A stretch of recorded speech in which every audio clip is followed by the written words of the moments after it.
This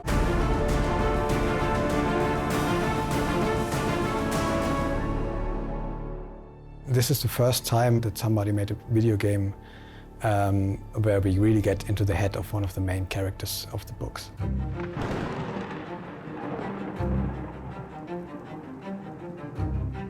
Daedalic, since it was founded 15 years ago, has always specialized on storytelling games. And so we had a lot of experience with characters that were a little bit, and stories that were a little bit out of the box. And what we wanted to do with Gollum as well is to add a story in the Tolkien universe and make this a narrative-driven game. Look at me. They brought you to him, didn't they? The Dark Lord. What did you tell him? What did you tell Sauron? Before we started with the writing process, we did, of course, a lot of research. We read the books, we watched the movies, and read Tolkien's notes that he left about the story and about his writing process and his letters and all we could get our hands on, basically. When we started, I fancied myself a Tolkien expert, but I quickly learned that there was just so much that I didn't know. We're working together with another Tolkien expert as well, who's been studying this for his whole life, basically. And I was surprised how much there's still to learn about the story.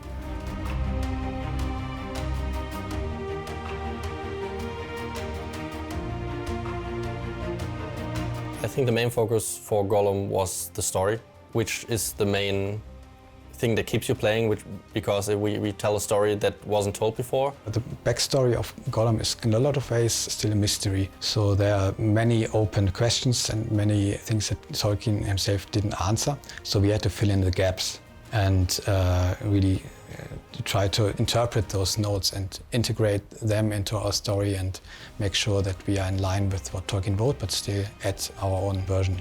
So it was quite fun to find out what happens. So it's our Tolkien himself he saw himself as a historian who finds out what happened in the past in that world that he created. So that's kind of what we did as well.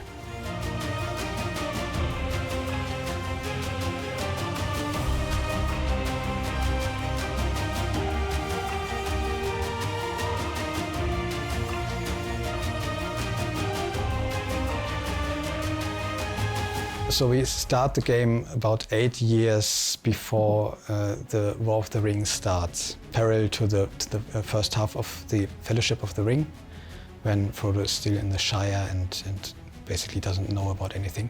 My favorite part of in the development process when it comes to art is showing places that we've never seen before. It's like, for example, the inside of Sauron's tower, like the inside of Barad-dûr. The first half of the game is basically taking place there and really finding a visual style for this gigantic hive of creatures, like how they are living there and how they are working there, ruled by fear and all the time death everywhere. That was the most fun part.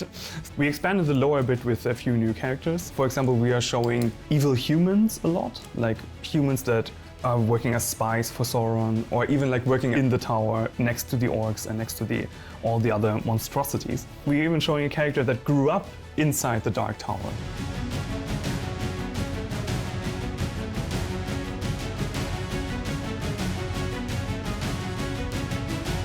I'm sure for whoever is looking to hear more about characters that look very interesting on the surface, but didn't get that much space into the official lore already created, will find some new content to fill in those gaps to justify the character's existence into the story.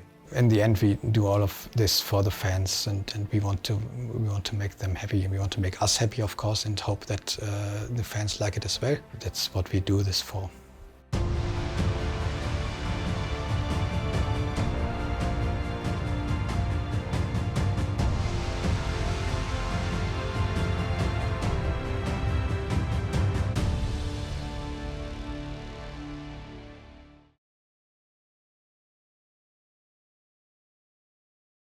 PlayStation